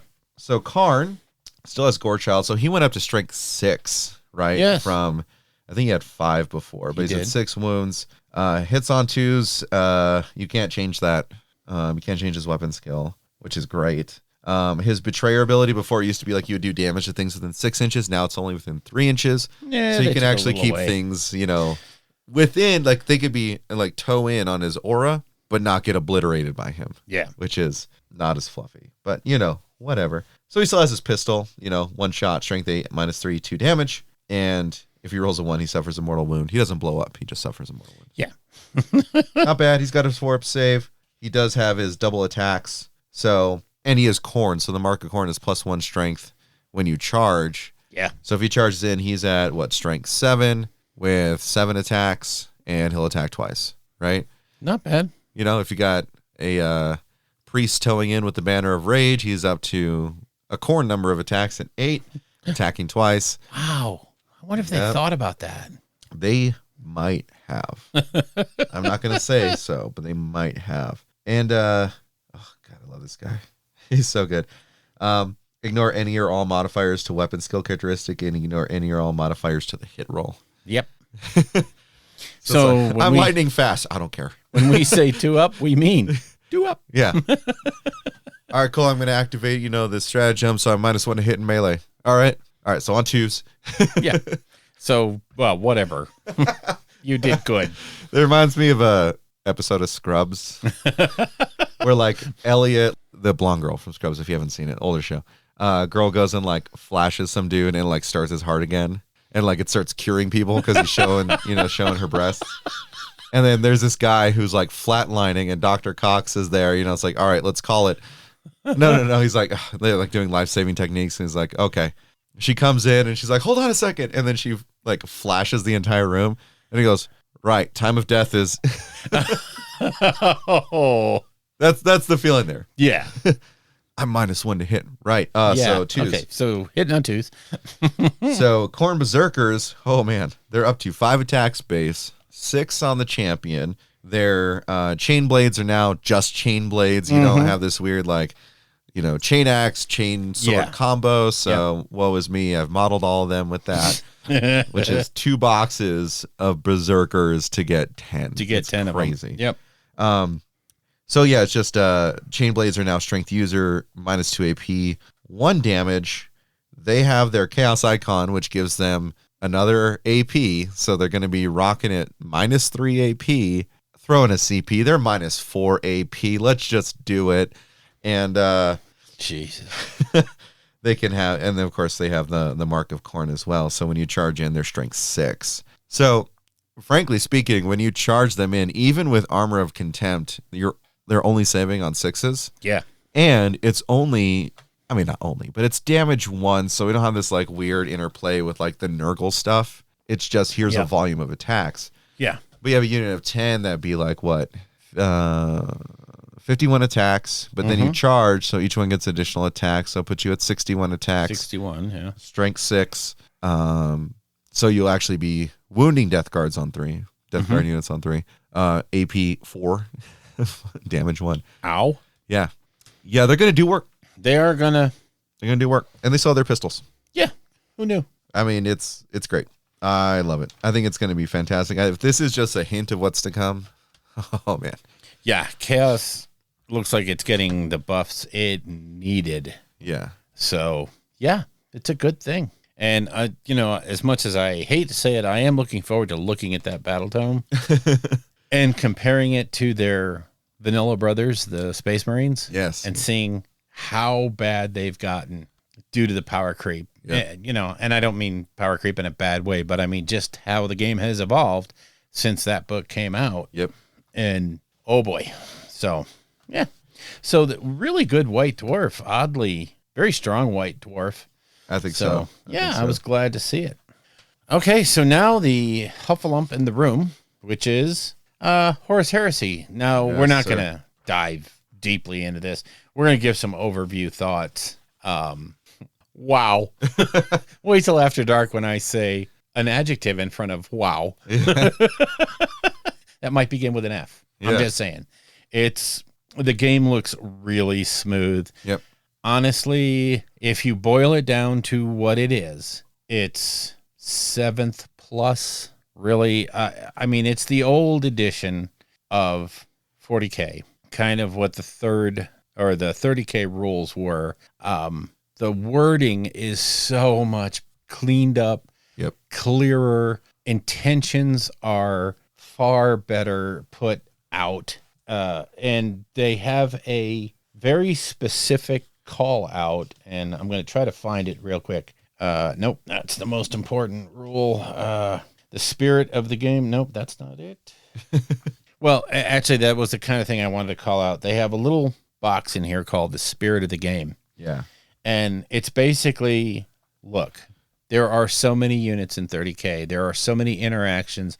We can't possibly capture them all in this book appropriately. You're going to come up with something. Feel your way through it and figure it out. Don't just sit there and argue about it. Your responsibility isn't just to follow the rules. It's to add your own ideas, drama, and creativity to the game. Much of the appeal of this game lies in the freedom and open-endedness that this allows. And they're talking about the rule set. And it is in this spirit that the rules have been written. So they know it's not comprehensive. Yep. Just figure it out and play well with others. So that overview kind of stuff. One of the things I kind of thought they might have gone to was alternating activations, but they didn't. What they did was they added reactions. And it's almost the same. Like it feels almost the same to me. Yeah. It's sort of like my army's mustering its forces forward, but like I'm in the game with you, you know? Yes. I have to pay attention during your turn because I may be able to, and the reactions are very like you basically get a reaction point in every phase of the game, one reaction point. And so as the player who's not taking their turn, you can do one thing. Yeah. In the movement phase, you might, and it's really nice. Like one of the reactions is you can move a unit up to their initiative value, not their movement. Yep. But you might just be able to head a unit off before it's able to get in position for a charge. Oh, yeah. Or you might get to it before it gets into position to shoot. So really, but you only get one time. Yeah. So you have to be careful. In the shooting phase, one of your reactions is to shoot back. Yeah. Okay, you shot me, I'll shoot you. So yeah, it's and of course, you knew it had to be there. In the charge phase, one of the reactions is Overwatch. Yeah. So they've eliminated that entire section of bull crap from the old rules. Yep.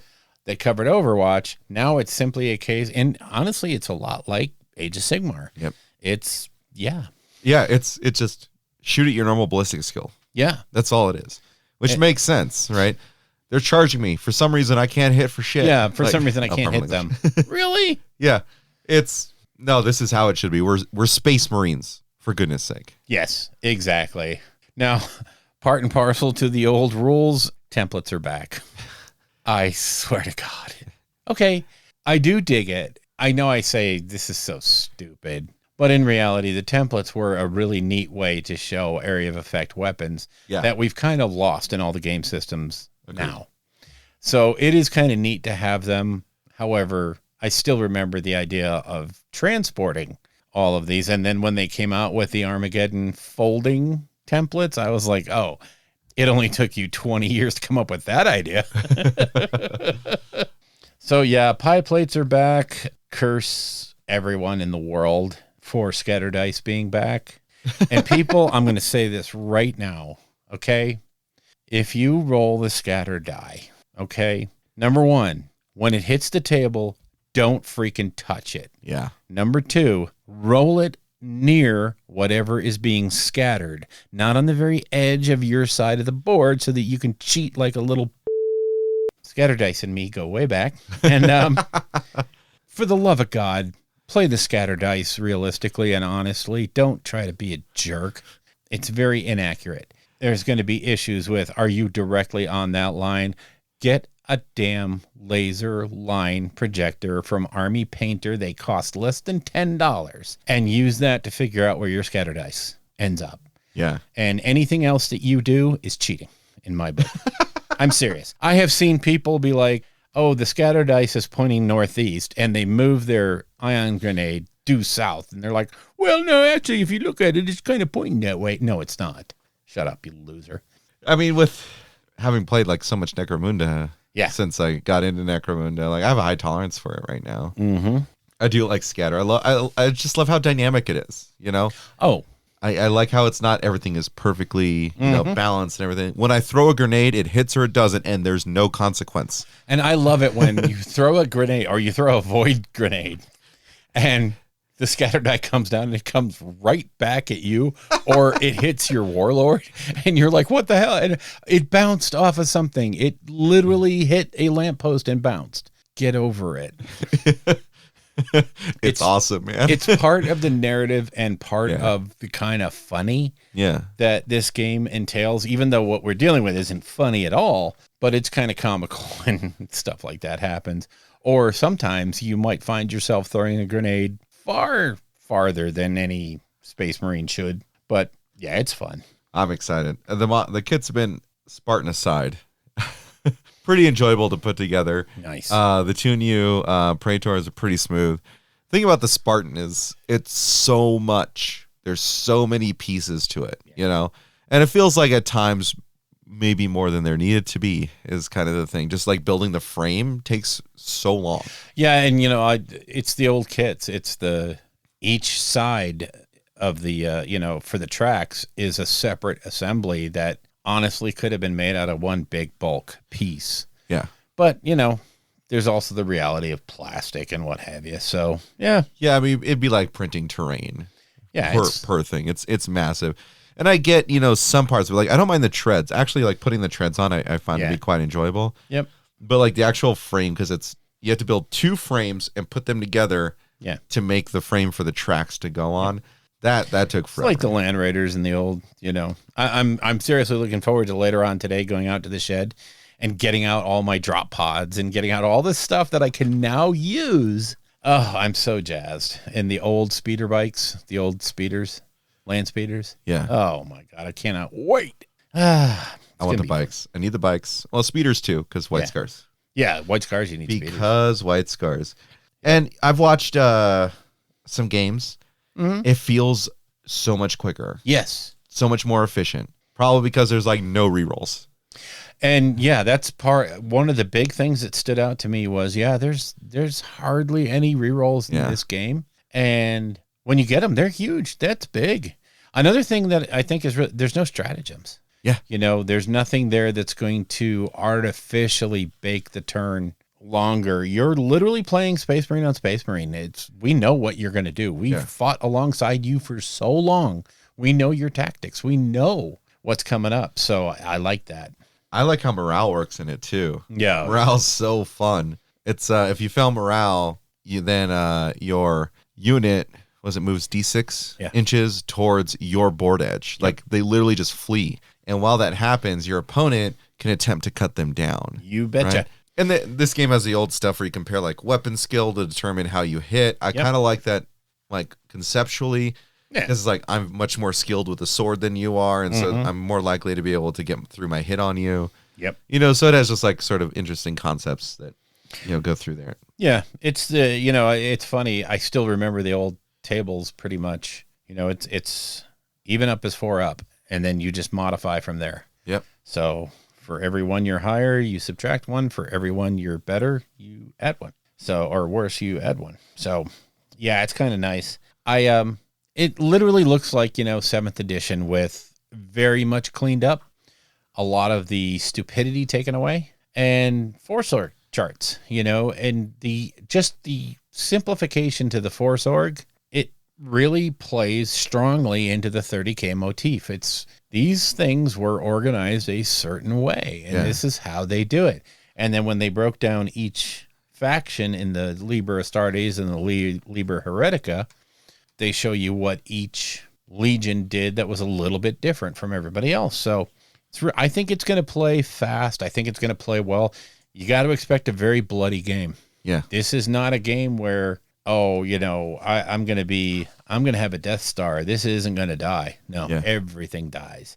Primarchs die in this game. Yes. So, yes, they do. It's fun. And I'm looking forward to digging into it and kind of looking at exploring the different possibilities. And I think you said this last week or last time we recorded that by its very nature, it's a narrative game. Yes. Yes, it is. We're playing historical 40K. So we're playing a niche in a niche in a niche. Yeah, but I'm not going to, and I will not tolerate anyone coming over and saying, oh, those markings are incorrect. That's the wrong color of blue for that. The basing wouldn't be that color. I really don't think the blue you got is actually reflective of the Alpha Legion. Hey, man, can you step outside with me real quick? I want to show you something. So I think it's safe to say that we are both really looking forward to this game as a whole. Yes. Yeah, I'm stoked for it. Obviously, I dumped a bunch of money into it. And one of the things that I'm doing is that Anders put a major call to action there. It's a paint challenge, paint contest. Yep. Where it's build and paint the entire box by the end of July. Yeah, we have a little over a month to do this, and for me, it's going to be brain dead easy. I'm doing Raven Guard, and Raven Guard it's a very tough paint scheme to pull off because they're black, and their highlights are black, lighter black. I was telling you this earlier. I've been watching some painting videos and watching how many people have needlessly complicated Raven Guard painting. Yeah. When you read Raven Guard books, you're like, the armor is black as night and it's matte. They don't want anything to reflect. They don't have gold on there. They don't have accoutrements. And if they do, they're painted black. Yeah. And I see so many people are like, well, I primed it Chaos Black, and then I gave it a white zenithal, and then I'm going to use contrast black. And I'm like, why didn't you cut to the chase and just leave it black? Right. Okay, so. That seems like Chaos Black, Dry Brush, Horus Black. I think what my thought is going to be to I'm going to prime them Chaos Black, or probably the Vallejo airbrush primer black, and then hit them with I'm going to say it, but a Zenithal of the Corvus Black to kind of bring up a little highlight in certain areas. And then it's going to be just edge highlighting is the only tough part of that army is there's going to be selective edge highlighting, and then paint the weapons and done. Really, literally done. Shoulder pads are going to get white because most of them were white, and then the decals go on, and that's it. Actually, I'm going to order. I shouldn't say anything because it's only today. But Pop Goes the Monkey is, if you are looking for either full shoulder pads, or if you just want the appliques to put on your shoulder pads for your particular legion, go out to Pop Goes the Monkey. The guy does amazing work with this incredibly thin plastic resin stuff that he uses that is just bonkers good. And just before you came over, I was on the website looking to order my Raven Guard, the sticky things for the shoulder pads. Oh, okay. The appliques for the shoulder pads. And it's nice because they're very, very thin. They're not like blocky plastic. So you can just glue them down. And then when you paint it, they're just raised up enough that you can highlight them and pretty much forget the rest. So I can dig it. I ordered the Alpha Legion transfer sheet. Oh, yeah. And they sent me the World Eater one. Oh, I know. That was so messed up. Yeah. I was like, are you kidding me? Are you kidding me? Because that keeps being sold out, and now I'm like, oh, our bad. And I'm never going to get it. If I don't get it by the time that I need to turn in that army, like I will. You'll be mad. Yeah. I lost the words for.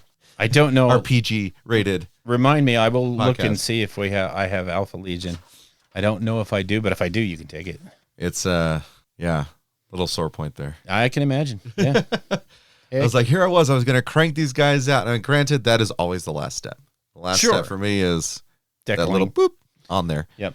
And it's even after I varnished them, Yeah. I'm going to go with like a deserty theme. I kind of like how they did that's how I was planning to do it. But then like the way they really went into it on Warhammer TV, I was like, that's what I want to do.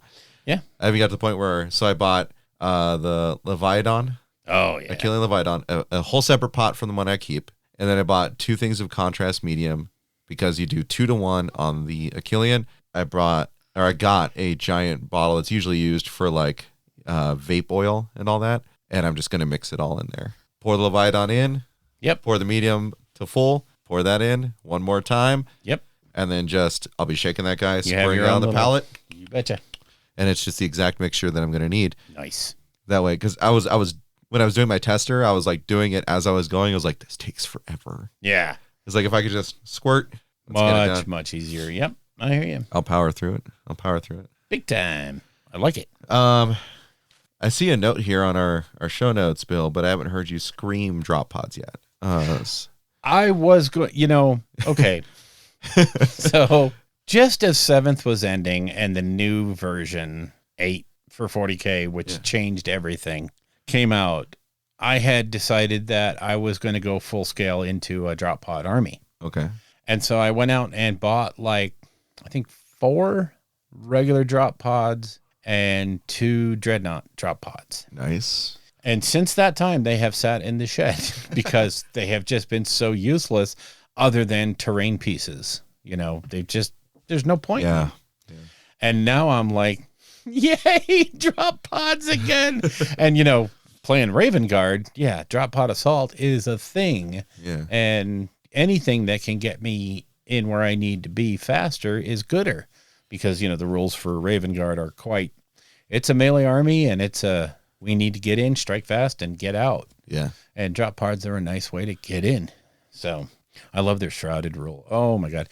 This is such a throwback rule set with the list of keywords and abilities and all that stuff. And I just think back to how much I hated that. And now I'm like, oh, this is going to be so cool to play that way again. And I just wonder when I'm going to get back to that idea of, oh my God, I hate this.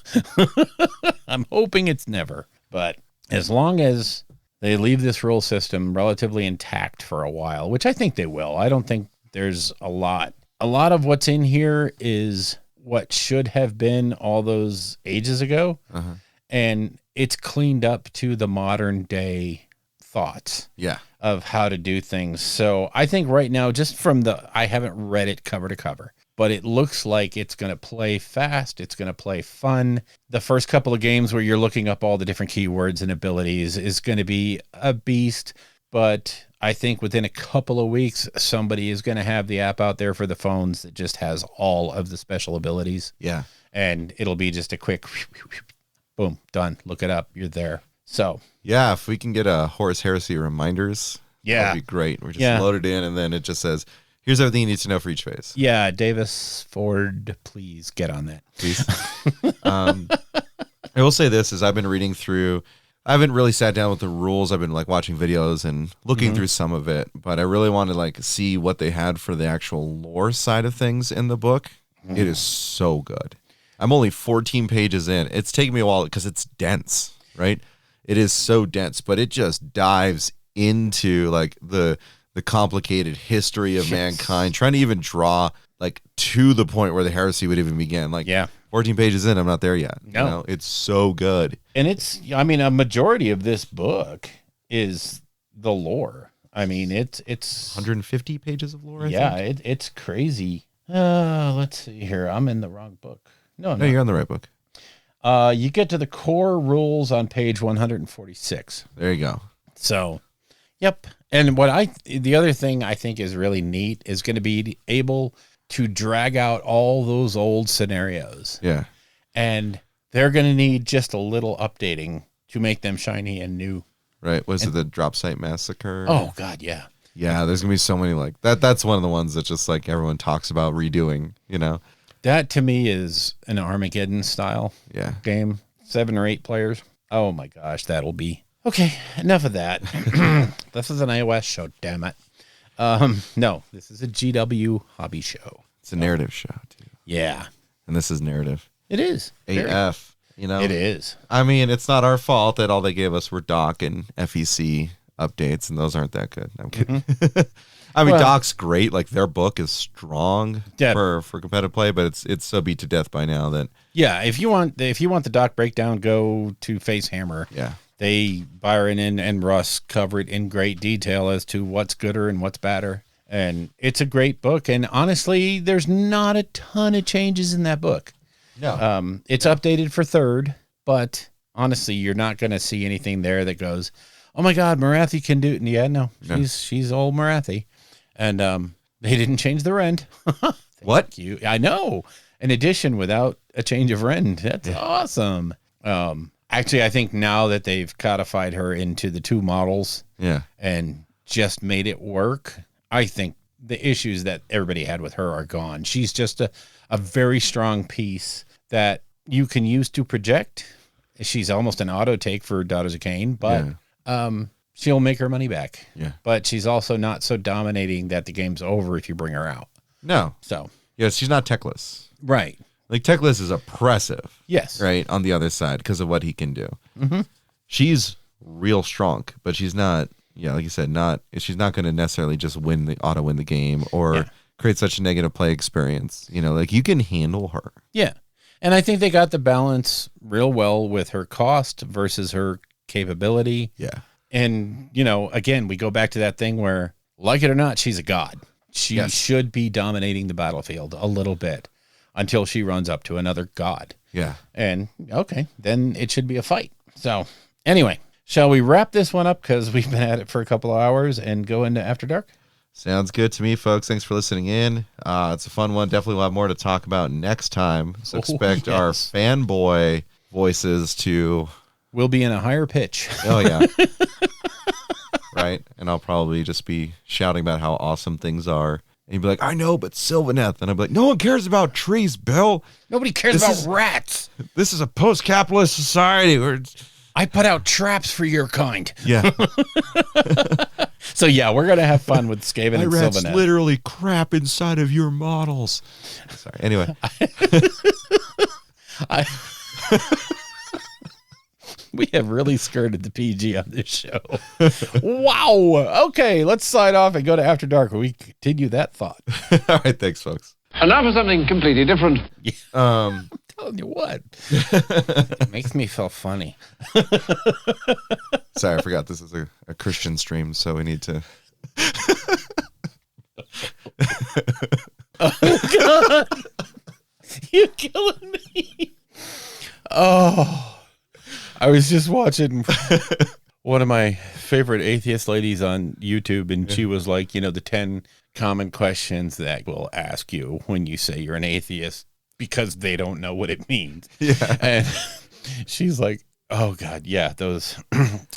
So for all of you serious believers in God, you might want to tune out now because this is going to scare you. Christian stream. Okay. Oh, hell. That scares me to my core. Stormcaster, cool. It was a light period. Phrasing, man. Wow. Just had to go there, huh? Yeah. Okay. I'm not the one who said the words, dude. You're right. However, I didn't think of that. Anyway. Stormcaster, cool. If this wasn't a Christian podcast, I would say my real thoughts on it. I have to edit that out twice. That's free, Bill. If you would like to get in touch with us, you can reach us at our Facebook page at www.facebook.com/rollingbadpodcast, all one word. Our Patreon page is at www.patreon.com/rollingbadpodcast, again, all one word. The Twitter account for the show is at rolling_bad. Our individual Twitters are, for me, at Bill Castello, BILLCASTELLO. And for Josh, you can reach him at Anoyo, ANOYOE. All the guests on the show will have their contact information in that show's show notes. The music in the show is used courtesy of Kevin MacLeod at Incompetech.com and is used under the Creative Commons license.